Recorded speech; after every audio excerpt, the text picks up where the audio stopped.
The CBS Radio Mystery Theater presents...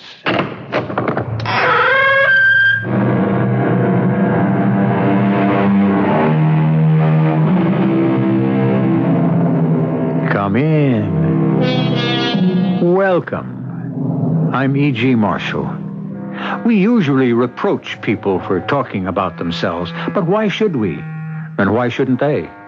Isn't this the subject they know best and love best and that inspires them the most? And many people who don't like the self they have talk about the self they would like to be. Sometimes they talk too much and to the wrong audience, which is why we have so many murder stories.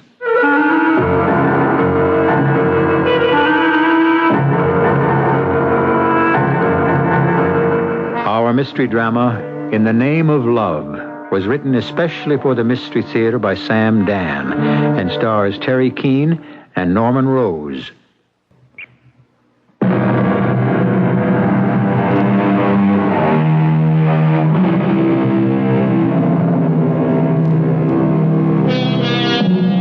You're not required to answer this question, but have you ever unburdened yourself to a complete stranger?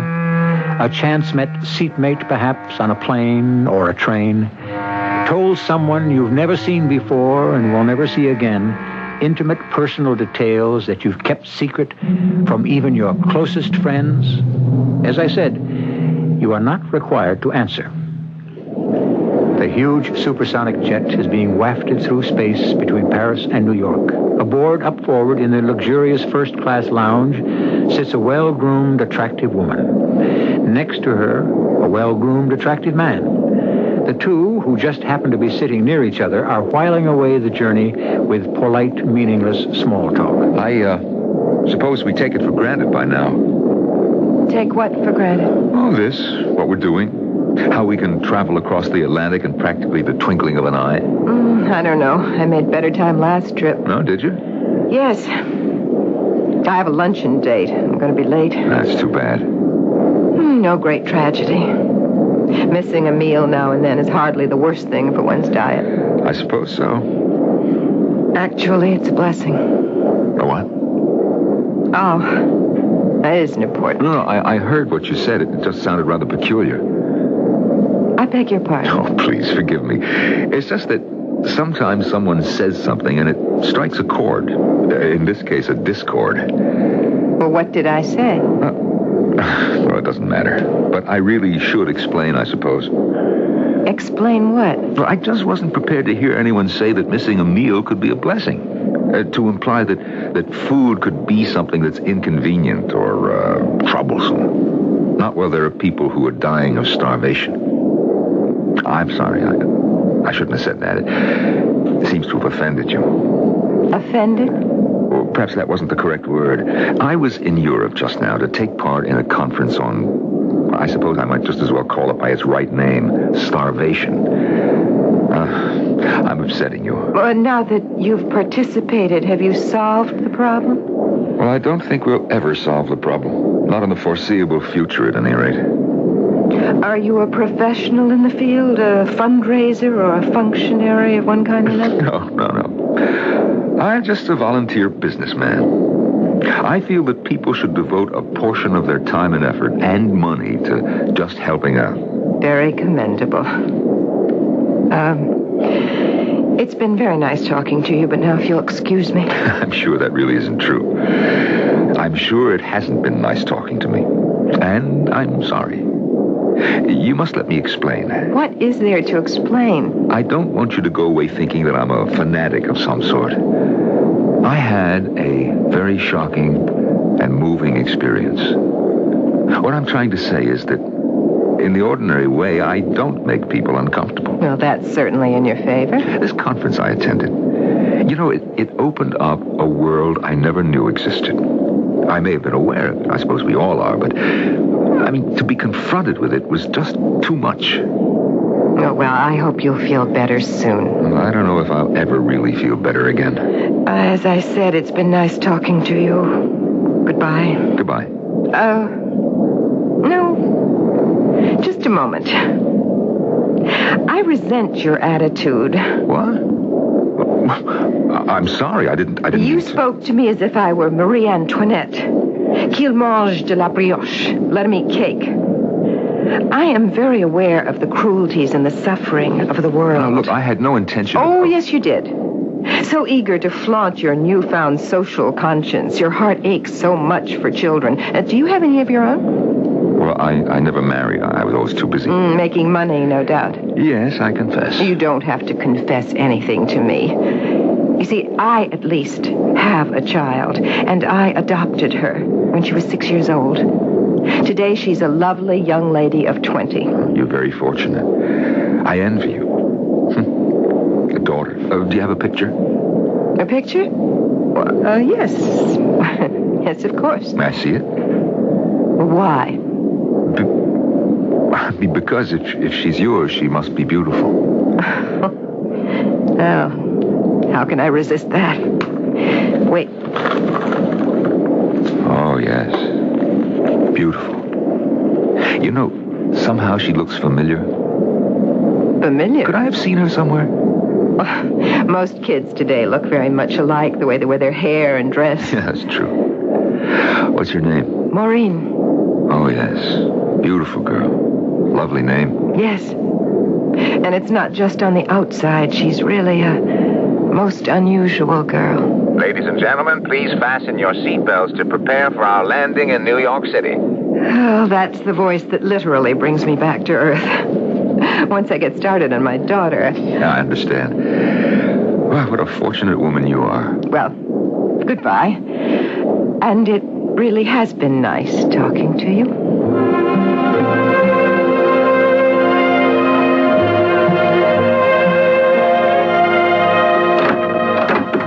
Celeste, Yes, come on in. just get back? Plane landed less than an hour ago. All right, what's it all about? Is it going to be a long story? It's going to be a good story. Well, it had better be to drag me back from Europe just when I decided to take another week off. Have you ever heard of Quantum Industries? Who hasn't? We have a shot at them. Oh, which division? The whole works. I thought Naylor and Evans had a lock on them. Al Drake managed to open the door. The entire advertising responsibility for Quantum? How many millions of dollars are we talking about? It scares me. How far has Al gone? He's at the U point.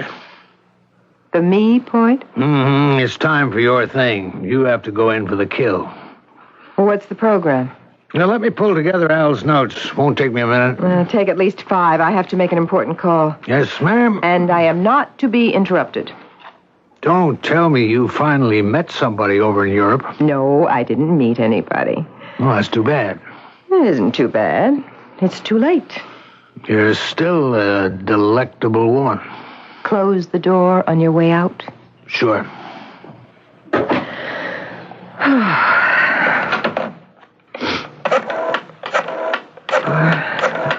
3,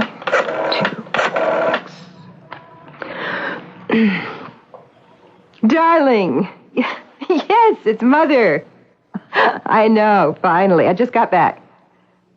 It was interesting, I suppose, but it was lonesome without you. I would have stayed longer, but good old Joe Daly set up a flare. No, I haven't met any interesting men. Have you?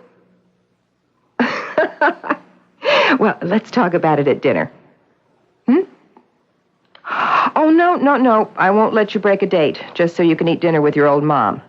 No, darling, it's a bad habit. Don't get into it. If you end up an old maid 20 years from now, I don't want you to say it was all my fault. Because you will, you know. No, don't cut the evening short either. I'll be up when you get home. See you later, Maureen, darling.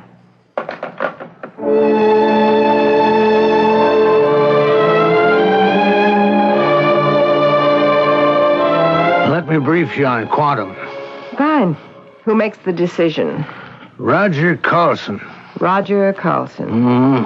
Roger Carlson is Quantum Industries. He takes pains to keep out of the limelight. He only surfaces when there's a major decision to be made. What's known about the man? Does he collect stamps, butterflies, women? I have to have something to go on. You'll have to go up against him cold. No, Joseph. Carlson has already set up the meeting, which is why we sent you the SOS to come home. When? Tomorrow morning, for breakfast. What? That's Mr. Carlson. They say he's a morning person. All right, where? His suite at the Ritz Plaza. Oh, no. You're the famous Celeste Manning. And you're the all-powerful Roger Carlson. We meet again. Well, had we known, we could have held the meeting on the plane. No. I enjoyed the conversation we did have so much more than any possible discussion of business. Well, then, shall we now get down to business? Oh, no. Not until after breakfast.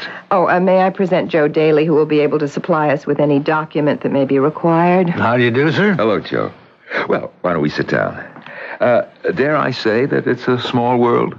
The chief executive officer of Quantum Industries may say anything he likes. Now, Mrs. Manning. Miss Manning. Miss Manning, please do not be impressed with me. Or how can I help it? Well, you certainly weren't on the plane the other day. Oh, had I but known. Yes, had you but known, we might have developed a most artificial relationship. And this way? Well, at least we have an idea of each other's true character. Well, that must have been some plane ride. Yes. And how is the lovely Marine? Maureen? Yes. Oh, yes, she's fine. Is that all you can say, a non-committal fine, after the way you raved about her? Well, she's fine. I tell you, Joe, you don't want to let this one get started on the subject of Marine.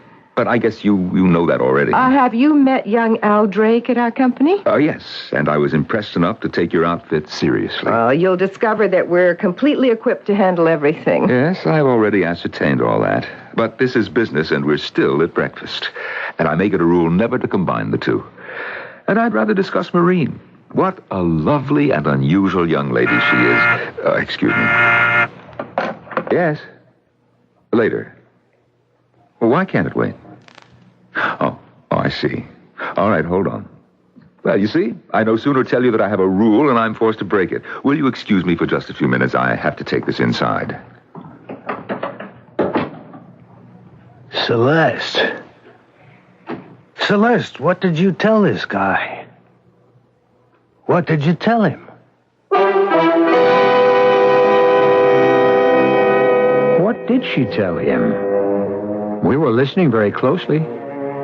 Did she seem to say anything that appeared to be out of line? Obviously she must have. Else why would right-hand man Joe Daly be so upset? The second act, the act of illumination, shall soon be here.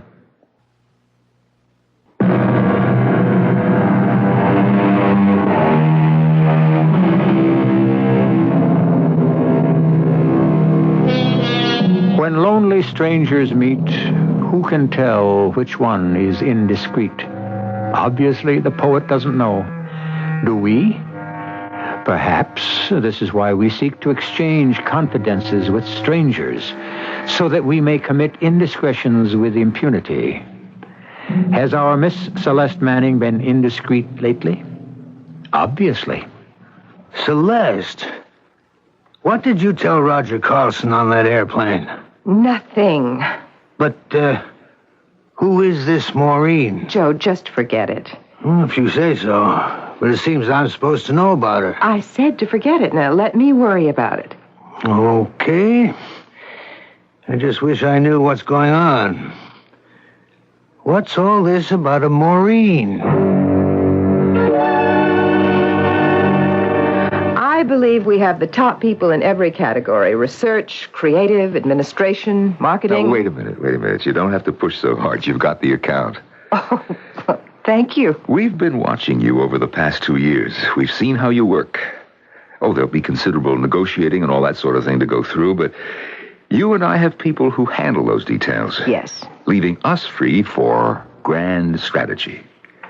I wonder how to go about setting up mine. Your strategy? Yes. Well, what's your problem? In a word, you.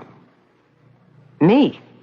When I saw you on the plane, I said to myself, this is a woman I will simply have to get to know. Oh? I want you to know this. It has nothing to do with the account. That is reassuring. You see, I missed so much in life. It's my own fault, of course. Of course. I think what iced it for me was when you spoke of your daughter. Here was an opportunity at one stroke to make up for everything. A wife, family. And all this time, I thought what I had to offer was the most efficient and effective advertising agency in the world. I can imagine how this sounds. I wonder. But I've always been like this. I say things that may sound way out to others, but, well, if I feel them, why not say them? Why not indeed? I wonder if I might take you and Maureen to dinner one night. Well, Maureen is going away. She intends to stay with a friend for a while on the West Coast. Oh. Well, could we make it some evening before she leaves? We could try.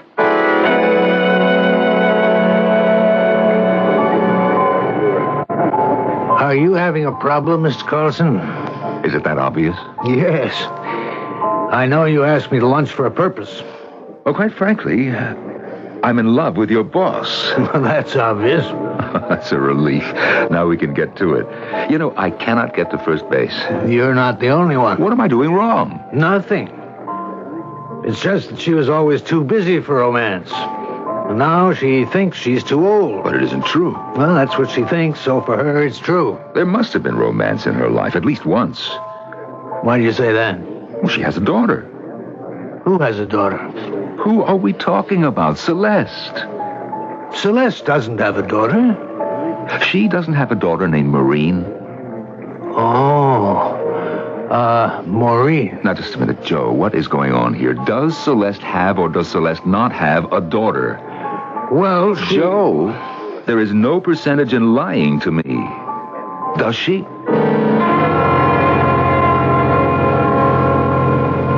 Hello, darling. It's Mother. I just wanted to find out if you arrived safely. Oh, wonderful. I know. I miss you, too. But Ted, what about him? Oh, well, if he misses you all that much, he can always fly out there. I mean, that's how you'll know it's love. How else do you know? Well, for one thing, if it's really love, you never have to ask. Oh, there's somebody at the door, darling. Call me later tonight after you get settled in. We'll talk then. Bye now. Just a minute, please. Miss Manning? Oh. Celeste, I had to see you. Celeste, Mr. Carlson.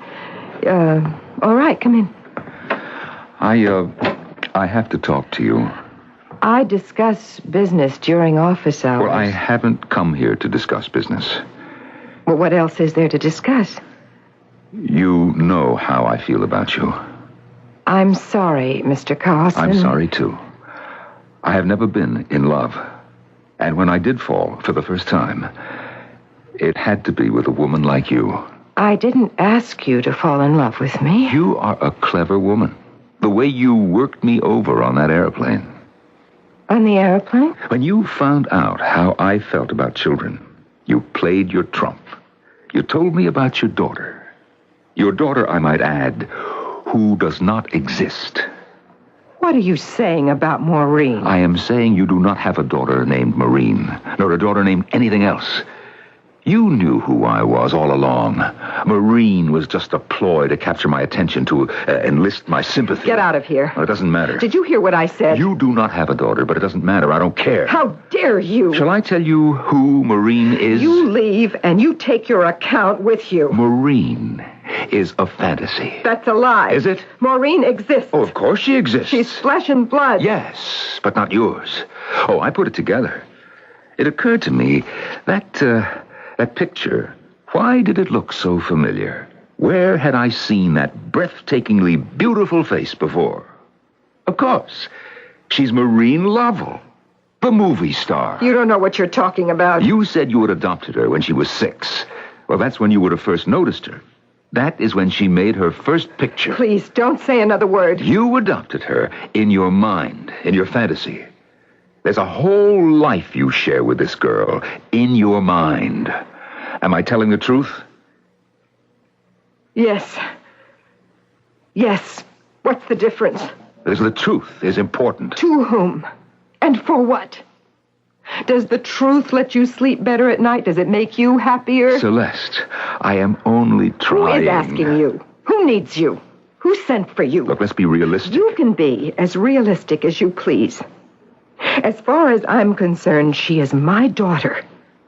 And you won't take her away from me. Don't you understand that you're living in a fantasy world? I live in two separate and distinct worlds. Which one is the fantasy? The cutthroat, the dog-eat-dog jungle that you and I prowl every day, taking what we choose by force and cunning. That world drains you, exhausts you. There's no peace, no rest. You live moment by moment with a constantly improvised strategy. Where is the time for love in such a world? Did you find the time for it? Oh. No, I didn't either. But I had to have some kind of reality. And so to get it, I had to retreat into a world of make-believe. Yes. I wanted a little girl to adore and to raise. But I wasn't willing. I couldn't pay the price, the real price. Do you understand? Yes, I understand. And there she was, on the screen. This lovable little blue-eyed girl with the long blonde hair. Why couldn't she be my daughter? In the most private place in my heart, why couldn't we talk and be like mother and child? And we were. And this little exercise of the imagination, this has been enough for you? Yes. Oh, I'm sorry. Why did you have to destroy it? Well, how did I destroy it? You invaded a private place, a hidden place. A quiet retreat of dreams and illusions. I only wanted to show you. Why did you bring in the sunlight?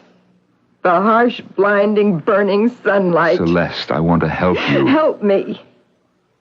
I want so little. Why did you have to kill it? Looking at it from your hard-headed point of view, perhaps it was a sad and pathetic thing, but it was my own. Listen, I want to help you now. I came here because I thought that I should be the one to tell you. Tell me what? Besides you, I'm the only one who knows about her, and the only one who understands. What is it you think you should tell me? Celeste, she's gone. Who's gone? Maureen. Gone where? Haven't you read the papers? Listened to the news? She simply disappeared. What does that mean? Here, I picked this up at the newsstand. Film star vanishes. Foul play suspected in the sudden disappearance of Maureen Lovell. Maureen? Oh, no. Oh, no. Not my little girl, not my baby. Celeste, she is not your little girl, and she is not your baby either. Don't you dare say that! Celeste, she is a dream. All of them are dreams. Maureen Lovell, a dream sweetheart for adolescent boys, an aspiration for teenage girls, a companion, a daughter for aging, frustrated women. I am not an aging, frustrated woman. Well, please do not behave like one. I will behave any way I please. Who are you to order me around? I'm only saying what's right. All my life, men have been telling me what's right, and I've been proving them wrong. Do you know who I am? Faith Celeste Manning. That's how I was baptized. But I dropped the faith because I learned the hard way not to have faith in anyone or anything. All by myself, I built an empire. I don't need counseling or advice from you or anybody. All right. What do you want me to do? I want you to get out of here. Very well. No. Wait. Don't go. Help me. Help you? Help me. Do you know what it cost me to say that? Oh. how hard it was for me to say that. It's been 30 years since I asked anybody for help. It just doesn't come easily. But for my little girl, I will ask anyone for anything. Celeste, I want to help you, but I cannot help you preserve this illusion. Help me find her. Someone has to find her. I know how hard it is to wake up from a dream. To me, it is not a dream. To me, it's the truth. To me, she actually is my daughter. My real daughter.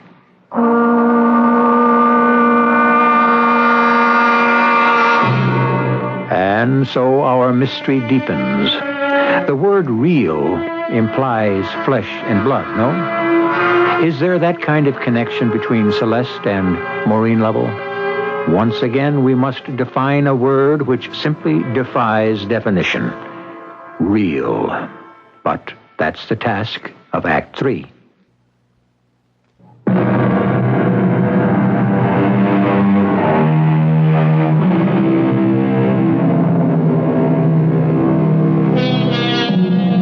You have heard it said, and quite possibly agreed, that life is real and life is earnest.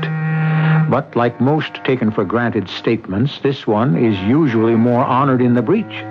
Most of us live in two worlds, don't we? The one we want and the one we must put up with. Which one is more real? About which one are we more earnest? You say that Maureen Lovell is your real daughter? Yes. Did you give birth to her? No. Did you adopt her legally? No. Well, then how can she be your real daughter? What is this, an inquisition? I'm only trying to establish... She is my real daughter because she's real to me. Now, is that good enough for you? Oh, Celeste, in the world of business where you made your mark, is that kind of thinking good enough for you? I want my daughter back. All right. Now, what do you want me to do about it? Nothing. I'll find her myself.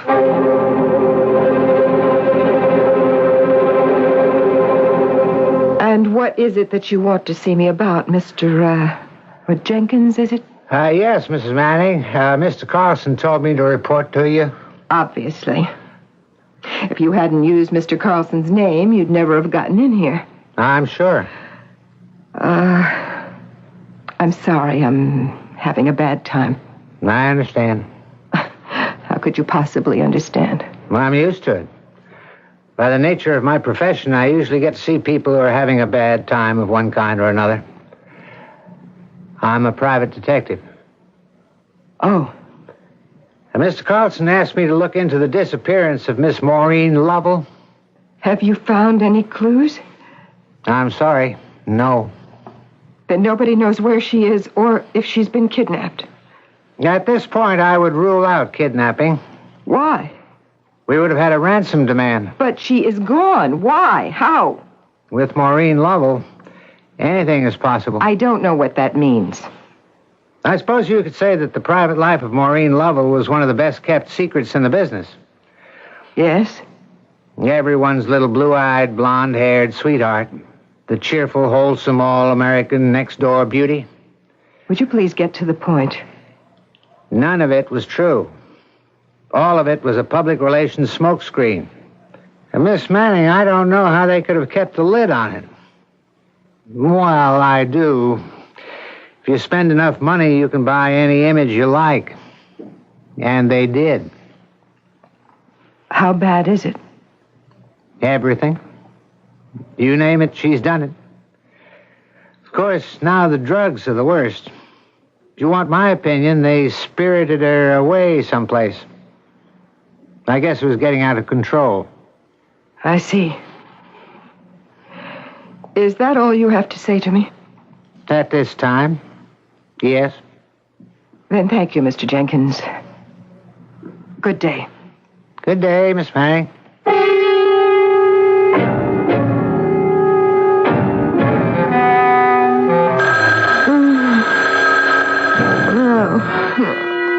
What is...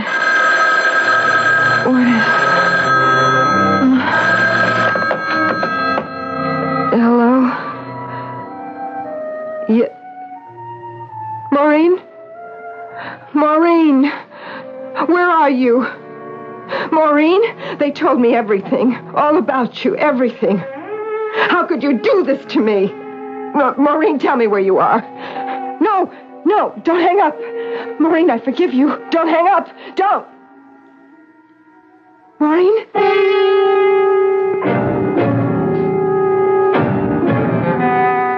Why did you do it? It's only right that you know the truth about your alleged daughter. And now that I know it? Well, it should help you dispel this fantasy. That's what you thought? Celeste, she's just a little tramp. Yes, that's true. So shouldn't that be the end of it? Why? Well, I should think it would be obvious. Yes, I suppose you would. Well, you see, this is how and where we find out what love really is. I don't understand. Of course not. How could you? When you found out about this, what you called this, fantasy, you thought I was mad. Oh, no, not exactly. I just thought that you were somewhat off base in a certain area, but that's all. I created a full flesh and blood reality for myself, even if it was all inside of me. I took her through the cute little tomboy period, through the awkward stage. Oh, we had long, serious, confidential talks about boys and sex and life. And I watched her blossom into a radiant beauty. I enjoyed the best of her. Oh, Celeste. But you can't be selective. Not if you really love. Now I have to live with the worst of her. Do you want this to drive you mad? No. It's going to help keep me sane. She needs me. What do you mean she needs you? She needs a mother. Right now, more than anything or anyone else, she needs a mother. I'm going to go to her. But how can you hope to find her? They're obviously maintaining a fantastic secrecy.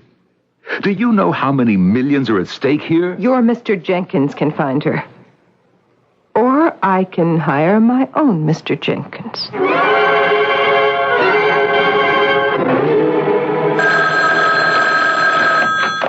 Hello? Mr. Jenkins, Yes? I found the place. It's located high up in the mountains north and west of Hollywood. It's called The Retreat. The Retreat. Oh, thank you, Mr. Jenkins. Thank you.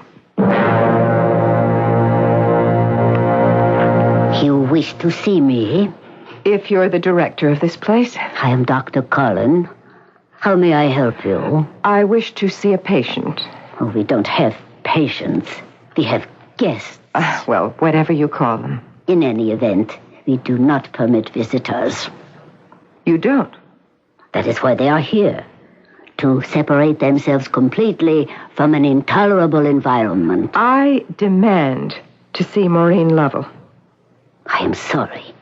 We have no guest by that name. Now, see here, Doctor. Miss Manning, your reputation has preceded you. I know who you are and how important you think you are. If you insist on a scene, I shall be forced to have you removed from the premises. What do you want me to do? Something. It's a legitimate institution. She's been signed in legally. Why won't they permit visitors? They have a right to make their own rules. But they can't help her. They have access to the finest medical talent. Only her mother can help her. Oh, Celeste. I know what's wrong with her. Oh, sure you do. I mean it. I am asking you to help me get in to see her. And I am telling you that my hands are tied. Well, untie them. What are you? Some ineffectual little clerk somewhere? You're Roger Carlson. You can do anything. Celeste. Don't give me that modest, barefoot country boy look. You get what you want. Nothing ever stops Yes, you. but in this case, In this case, what? There's a weak link in the chain around that place. For instance, you could make sure they'd have trouble getting their license renewed. Or buy the place. Fire everybody in it. Have somebody killed. I don't care.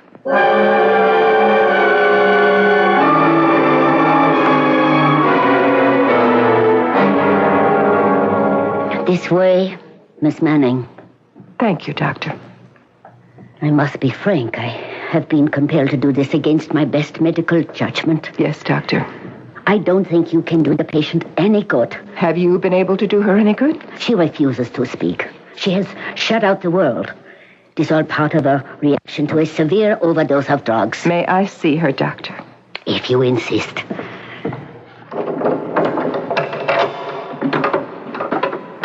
You may go inside. Maureen, you have a visitor. Maureen. Please leave us, Doctor. Very well.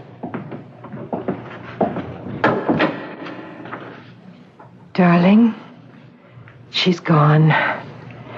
And we're alone. I'm here. Finally, Maureen, dearest. Who are you? It's me. Mother. Mommy. Mommy? Mm-hmm. I don't have a mother. I don't. Anymore? Oh, yes, you do. They tried to keep me away from you, but I'm here. Why? I'm here to help you. Help me? Darling, I heard you call to me. You said, help me. No. No, you can't help me. Nobody can help me. You let me try. Because nobody loves me for myself. I do. Nobody wants me for myself. Darling, I want you. Oh, yes, now you want me. You come to see me now. Where were you? Maureen, listen to me. Oh, I'm so tired. Everything hurts. I'm so lonely and frightened. You don't know what it is. I do. Please go away. Just let me disappear. That's all I want. Please. No, I won't go away. Please. Please, Mommy, please. Never, darling. I'm going to help you. I'm scared. You don't have to be scared. Ever again. Mommy is here with you, and you'll come home with Mommy. Mommy? I'll always be with you. Nothing bad will ever happen again.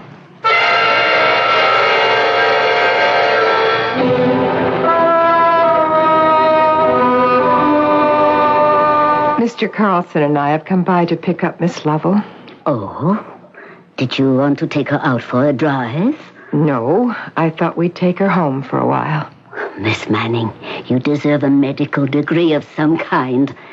Mr. Carlson, this charming and extremely able lady, worked a most miraculous cure. She saw Miss Lowell yesterday. I don't know what she said or did, but do you know what happened? What happened? Last night, Maureen sent for me. She was still weak, but better. Whatever was raging through her was gone. She said, "Doctor, I've quit fighting it. I want my mother. I'm going home to Mother for a while." Oh, Roger, I told you she wants to come home. Oh, that is wonderful. Yes, dear. She is going home today. I telephoned her mother last night. What? Her mother? But Her mother in Carbondale, Pennsylvania. Mrs. Lover flew out this morning. She should be here any minute. Her mother. Her mother. All she really needed was her mother. How did you know that, Miss Manning? Oh, here comes Maureen now, all dressed and ready to go. Maureen, my dear, may I see you for a moment? She may not remember you, Miss Manning.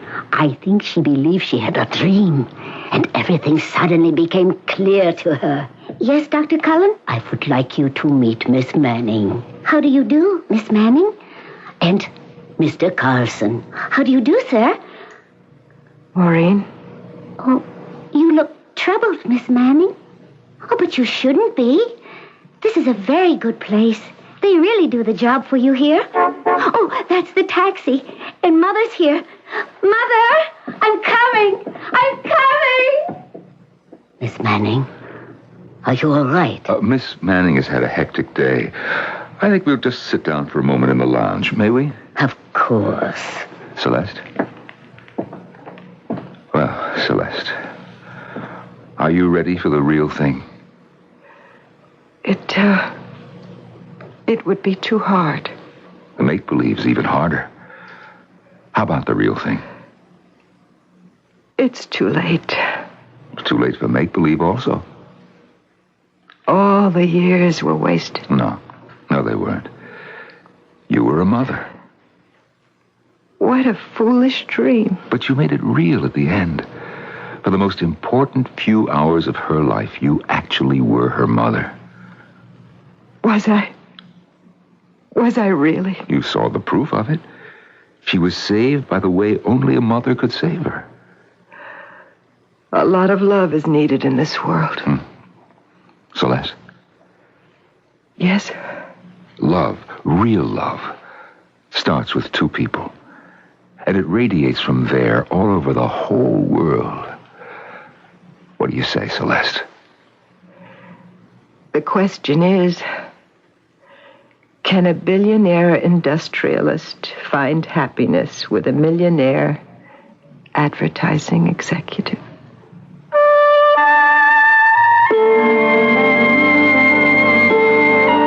It's a question that boggles the mind.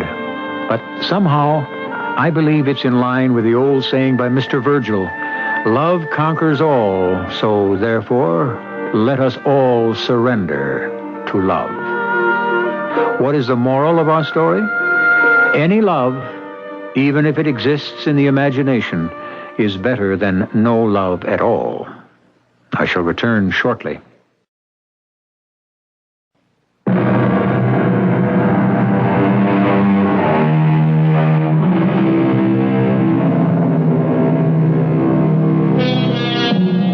What deeds do we commit in the name of love? Well, may the philosopher ask. For everything is done for a love of one sort or another. Love is the most prevalent and pervasive of all the emotions. Love can be good, and love can be bad.